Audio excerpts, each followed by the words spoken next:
Hey there, collectors. It's Steven here with the first official episode in what we're going to try to make a monthly series here, Steven's Toy Talks. Now, I know I've done a video titled the same for when Toys R Us closed down, and I gave you my thoughts, but I really want to cultivate the series a bit more, if you will, and I want to grow it into something a bit bigger and better, where there can be a chat about a topic, maybe a specific line, maybe just something in general that relates to the wonderful world of action figures. So, since this is now moving forward as a larger production, hopefully anyway, as a series, that first episode will now be episode 0, and this is a fresh start. So without further ado, it's time to get into the STT, Steven's Toy Talks.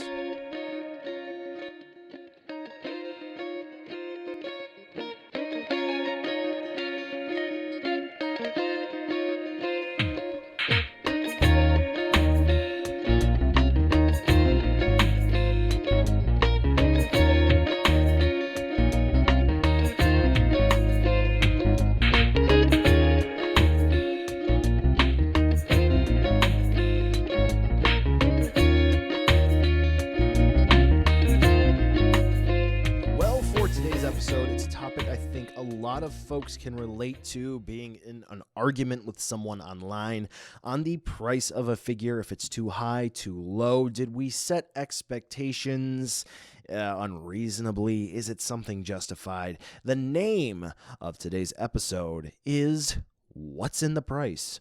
Basically, whether sourced directly from a reputable source or a no-duh sense of thought, today's topic will cover the costs of action figures, like what goes into making the prototype, marketing, licensing, so on and so forth. So if you've ever wanted a basis for forming an opinion if something costs too much, maybe this is a good place to start.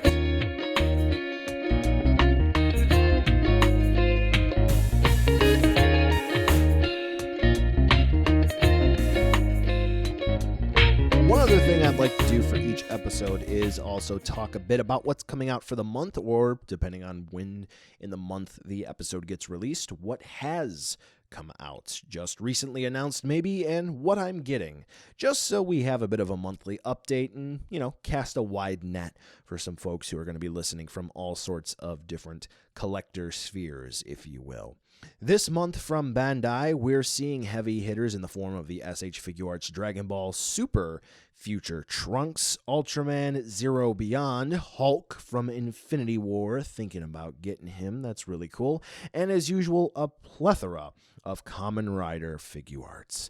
Good Smiles got the Disney love bug with not only the Nendoroid Han Solo from his Episode 4 appearance, but Captain America from Infinity War, and just in time for Let's Go Pikachu and Eevee, Lively Lily in both Nendoroid and Figma form. That's the Z form for us in the English localized versions of the Sun and Moon games. Also, not to mention, they just recently announced the Iron Spider Nendoroid, which I am actually kind of looking forward to. I don't know if I'm going to be getting that, but that does seem pretty cool. On the Marvel Legends front, the Monster Venom wave is still going strong. I'm seeing it in my area, so if you haven't found it yet, check out your local comic shop as well. And in the NECA territory, they are fresh off the heels with the dual Ultimate Alien Warrior releases. Predator Series 18, reissues of the Ashy Slashy Puppets, their third Crash Bandicoot, and they just announced a Pennywise It 2017 set. Really neat showing from them, finally getting on some releases folks have wanted on the store shelves, and some pretty fun announcements, despite the fact that some folks are still upset about the Wellhouse Pennywise. As for me, well, I'm still waiting on the SH Figuarts Future Trunks and Zero Beyond. Both Lilies that I mentioned, the D4 Real Godzilla 84 and GMK, both standard and Rick, and the Movie Monsters series, Mechagodzilla 2018, actually for everything, paid for shipping on some of them, waiting on in-stock notices for others. Exciting November to close out, looking forward to December coming up.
So, what's in the price of an action figure anyway?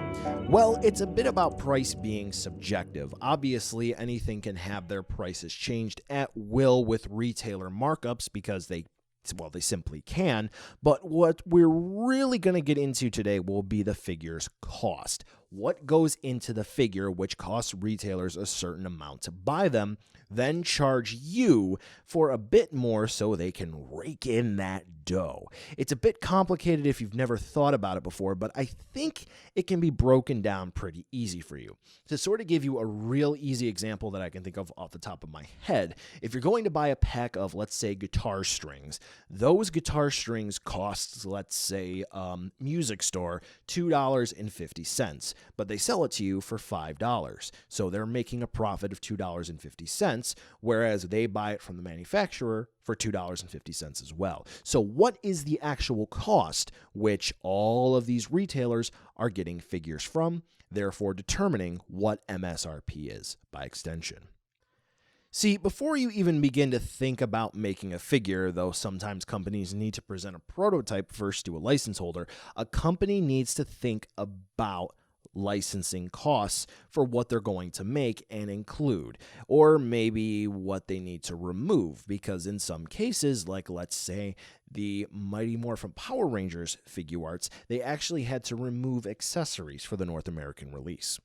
Basically, what needs to be done is a company, let's just use, say, STC, Stevens Toy Company, needs to reach out to a license holder and see what may be available for the property they're looking to tackle. What I mean by that is each company or legal entity, like estates, let's say for the Michael Jackson figure arts here, handles licenses differently. For example, some older movies, when contracts were signed, the companies didn't secure any sort of merchandising rights. So you may be able to make a Kane figure from Alien, but he has to have a face hugger on him, and you can't use his likeness at all. Also, some companies may part out their characters like Toho does. You don't just get the entire Godzilla franchise, you can only get the monsters you pay for, meaning if you buy Godzilla, you don't get King Ghidorah. You have to pay for King Ghidorah separately. So it can get complicated when things happen like that, but it can get weird. Of course, in some situations, there are ways around it, like going directly to the actor and securing likeness rights, using loopholes to create multiple renditions of a character to cover costs, multiple versions of Mechagodzilla, things of that sort, but it's pretty tricky just securing the rights in the first place. Then you have to discuss things like an upfront payment or royalties. Does the movie studio want $100,000 for the Pacific Rim Uprising license, or are they going to want 3% of all figures sold? Tricky stuff for things like that. So you get the rights, it's a perfect world. Next comes the prototyping phase, and this is where costs come in even more. Basically, in nearly all cases except for things like retools and repaints, someone has to sculpt the prototype from the ground up by hand, adding in all of the details. These figures just don't simply materialize out of thin air. Someone has to make them, and that someone is either an in-house sculptor who, well, to be honest, may not really be all that amazing, or not. It could be a world-renowned, in the industry at least, sculptor who actually worked on the source material. This could take them months to years to make, and that requires a range of payment tiers depending on who they get to simply sculpt the figure. Of course, if they just decide to tool a model kit to be used for a figure instead, like the D-Arts Thanatos being a garage kit, or the SH Monster Arts Biolante being a reuse of the Kyoto model kit, the costs may simply be lower, but it'll still cost a penny or two when it comes to things like, well, let's say engineering the figure to make sure all the joints work. Now, not only are you sculpting everything, you have to paint it. Probably easier than sculpting, but still, you have to make it look super duper pretty for displays at conventions and for promo pictures. After everything is set up, then you have the pictures, which requires at least semi-professional photography, image editing, and more. And you're looking at decent wages for this. Yeah, those images they use on their website and maybe on flyers and whatnot, we hound the internet for just a little bit. The company may only use these pictures for a few months. They actually cost some good man hours and money. All right, folks, it'll be about this time we take a quick ad break. You see, over here at STR, there are sponsors, advertisers, affiliates, and basically things to help reach budget each month for figures and to keep the channel going. This time, I'd like to take a quick second to talk about Big Bad Toy Store. You probably know of them. Obviously, they're pretty well known, but I do sincerely suggest them. They offer a pile of loot feature where you can stock up on your purchases, have a $4 shipping on those humongous boxes, and they have great customer service. This year, I've had 2 issues with figures, and they've had my back 100% with either refunds or brand new figures with no additional shipping costs to me. If you're looking to get a chance at a wide array of figures that you can stockpile together and have it shipped out to you for $4, head on over to bit.ly/STRBBTS today and browse around or even take a look at some pre-orders. Again, that's bit.ly/STRBBTS. If you're looking for any pre-orders or maybe looking to check out some of those sales, head on over there today.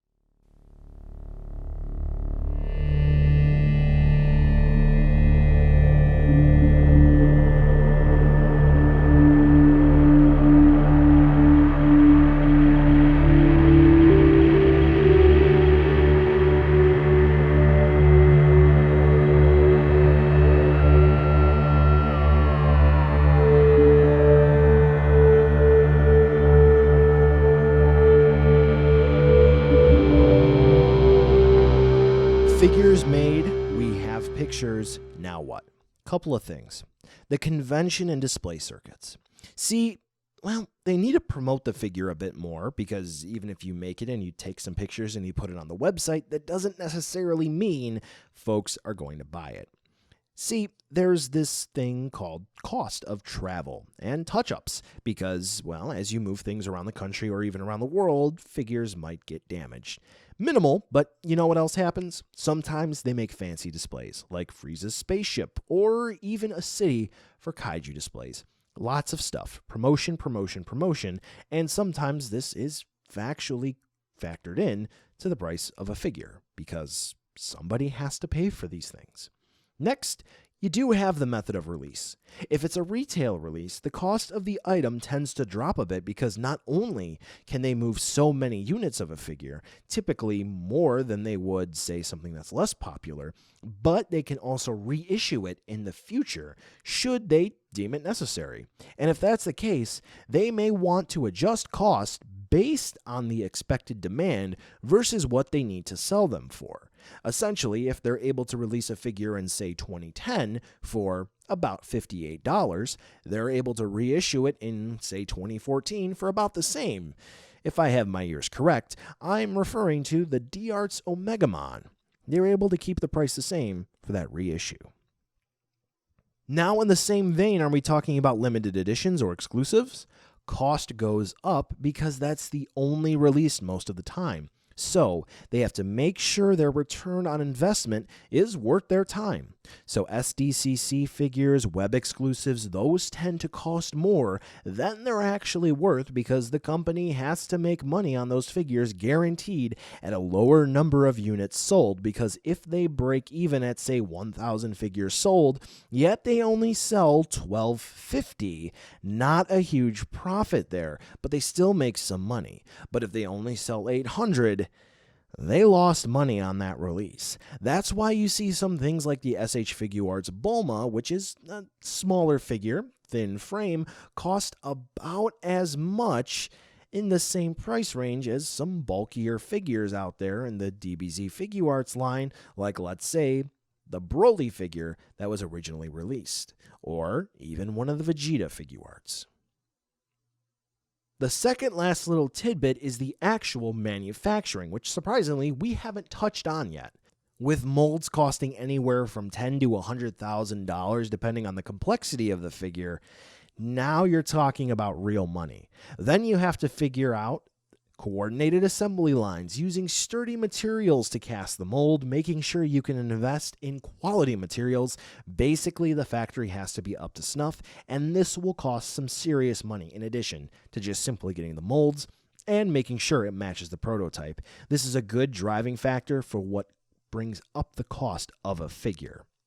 Finally, the last thing I want to touch on, distribution. Shipping to retailers, and even then, distributors in other countries. For example, some Figmas and Nendoroids released in the United States through official distributors can cost more than what it would be through importing. But at the same time, some NECA figures being sold at Japanese retail sites 2 to 3 times more than what they would cost in the United States. Just for a point of reference, you're going to have something like a Predator figure that might be $20. In Japan, about 4,000 yen. If the figure has to travel to get to you, the cost goes up. When all is said and done, there's a lot that goes into making an action figure possible, and those moving parts cost money. Sure, the $100 Godzilla does seem like a lot of money, but considering Yuji Sakai, the guy who made the suit or at least helped design it, sculpted the figure, is it worth it? Or what about the Kamen Rider figure that's sculpted initially as a human, and then a suit is sculpted around that structure that they made? Or what if a company invests in a, say, movie property before it even comes out, and it bombs? Does the company deserve your money? Always keep these things in mind.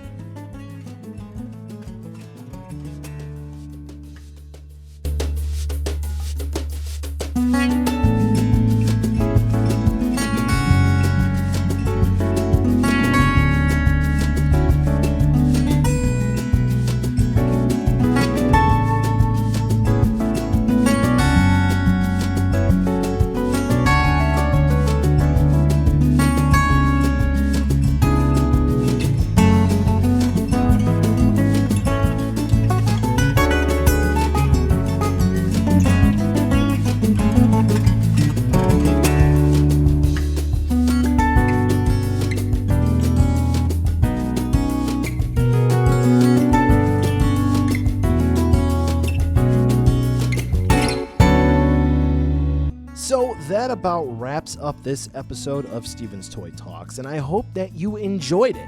Some of the sources are in the description if you're on YouTube, so check that out. And if not, go to bit.ly/STT Sources, the number 1, STT Sources 1. I love hearing from you guys, so please comment your thoughts down below if you're on YouTube, or if not, email is always an option at stevenstoyreviews@gmail.com. Push notifications are sent to my phone. Anyway, thank you so much for your time. Find me on social media. I'm on Facebook, Twitter, and Instagram, and I'll catch you again very, very soon.